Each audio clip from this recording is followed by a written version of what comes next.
How's it, aloha gang? We are back at City Mill, and today we're talking about house plants. We're hanging out with Iris here, City Mill and Mililani. Wow, the sun is beaming down on us.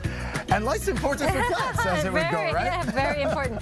So people think because your house doesn't have a lot of light, you can't do house plants, but that's not true. There are certain plants that do really well. How much light it gets, where you put the plant, is completely up to the person who's doing the planting. When people are considering house plants, Iris, where's the best place to start? Oh, City Mill, of course, but it's all about how much time you want to invest in it. You can have plants that take very little time or plants that take a lot of time. If you want to just have a plant in your house just to make it look pretty, get something like a ZZ or a succulent. It'll help make your room nice, but it doesn't take a lot of time. You want to put a lot more time in, look for a fern, maybe an orchid. Let's get started over here, Iris. What am I looking at? We're looking at a pot.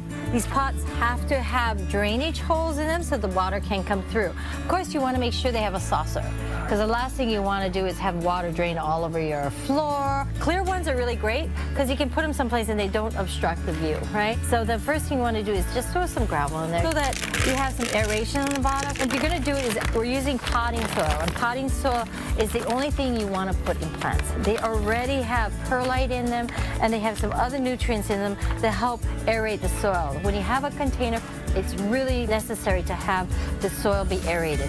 Otherwise, you can have root rot by the plant getting too wet and not having enough drainage.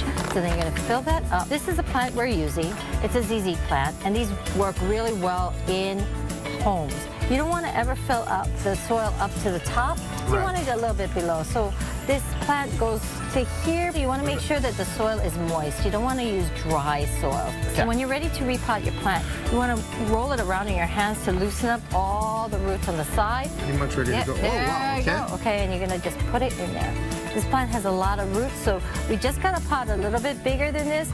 If you really don't want to have to repot this, you want to get something about double the size. And you can buy a bunch of them and decorate your house with it. The house plant should really be kept in the house between 65 and 85 degrees. The next thing you have to worry about is how you take care of this plant. Right. One is fertilization. So what is Baby Bio all about? This is really innovative plant medicine, It is right? really innovative plant food.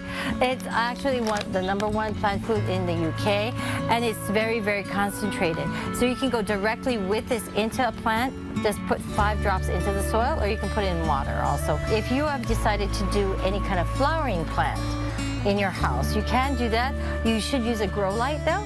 And grow lights help with actually getting the correct light. Now, people don't realize that plants at different times of the year take on different light, spectrum light. Yeah, and even colors, right? Colors, yeah. So this one actually changes into 3 color modes. Now, if people have questions and stuff, they can come down here, talk to the people in the gardening department, and they can kind of walk us through the process, yes, right? absolutely. If you have any questions, you can always ask one of our friendly team members at any of our 8 City Mill stores.